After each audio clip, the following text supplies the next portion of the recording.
Having a lot of board games and having books can take up a lot of space and cause a lot of clutter. So I wanted to discuss this today because it is a highly asked question on what to do with all the books and all the games. If you're new here, my name is Shannon. You can hit subscribe to join my channel. I make videos about minimalism, decluttering, and our simple living lifestyle. I'm gonna start with games. So do we have games? Yes, we do.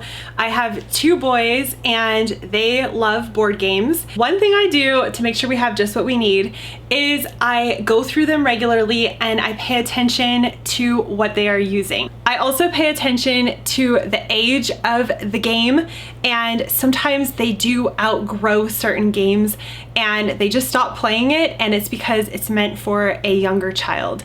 So one game that we were given over the quarantine was, it was called like Spill the Beans, something along those lines, and they never played with it. It just made a mess. The little beans went flying everywhere.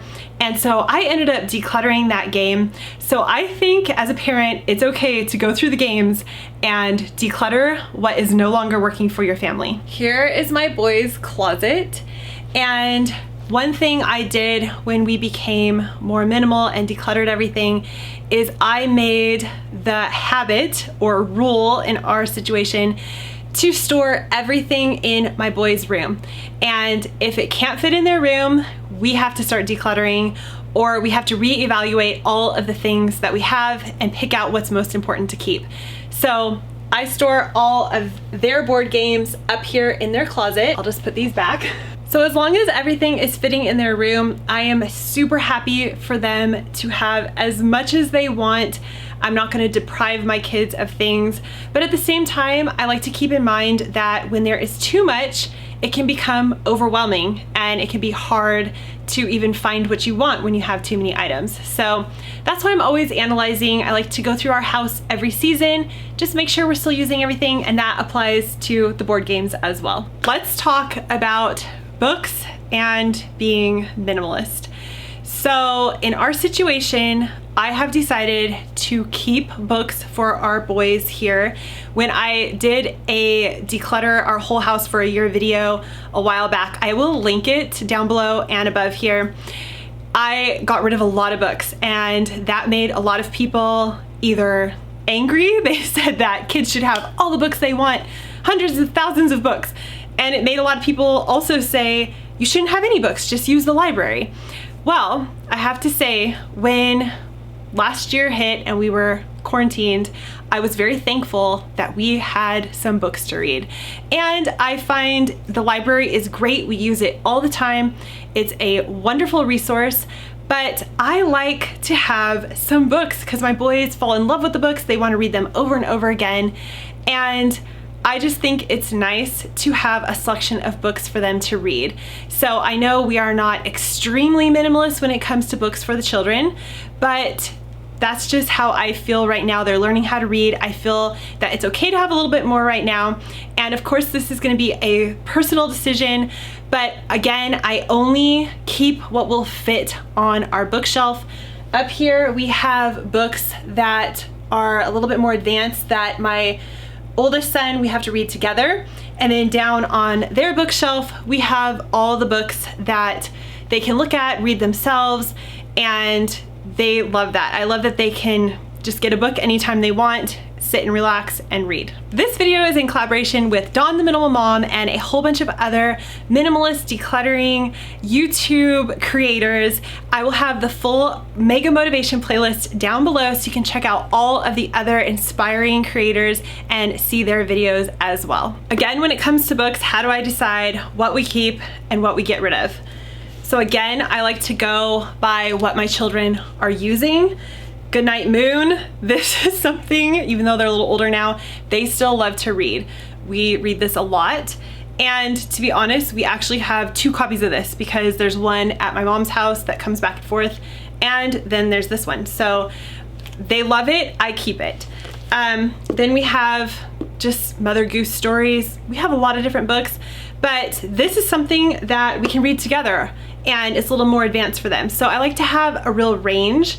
and then something they can read completely on their own. It's so simple. So keeping a good range for me is how I go about deciding what to keep, what to get rid of. And also when I see a book that they never pick up, no interest in at all, then I will declutter that book. We have found a wonderful little local library. You can look these up online. You know, you can just search your local town, and I have found the jackpot of all little libraries. It is enormous. And what I love about that is we can go get some books and we could take back the books that we previously borrowed from there. And the nice thing is I don't have to worry about due dates and possible late fees or anything like that. And I also don't have to worry about my younger son if something spills on the book. You know, we try our best, but it's just nice to have a place to switch out books and have it local within the community. And it's a great place to go and meet people as well. That is how I deal with all things kids.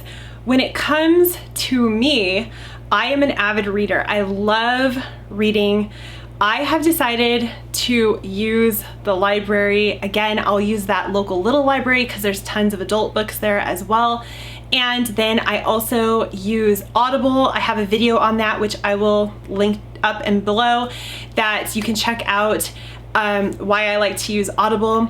So I just love listening to books on audio. I love to read on my tablet, and I also like to read hard copy books. And that's why I like to utilize all the resources I can for free. The little library, the local library. And once in a while when I cannot find a book and I want to have a hard copy for maybe a vacation or somewhere I'm going, I will purchase the book. And for me, this just is my personality. As soon as I'm done reading the book, I just know I will never read it again. I've had those moments in the past where I saved a book and thought, maybe I'll revisit it, maybe I'll read it again, and I just don't. So for me, it is very simple to donate the book. I usually ask any family or friends if they would like to have it, if they haven't read it yet. And if not, then I just donate it to the little local library. And for me, I keep maybe 1 to 2, maybe 3 books on hand that I want to read. And then when I'm done, I just donate those books. As far as magazines go, I know a lot of people love to save magazines. What I did when I was younger, when I used to get magazines, way younger, I would clip out any articles I wanted to keep or pictures that I liked, and I would save those, just put them in a binder, recipes or things I feel that I might revisit or use the tutorial.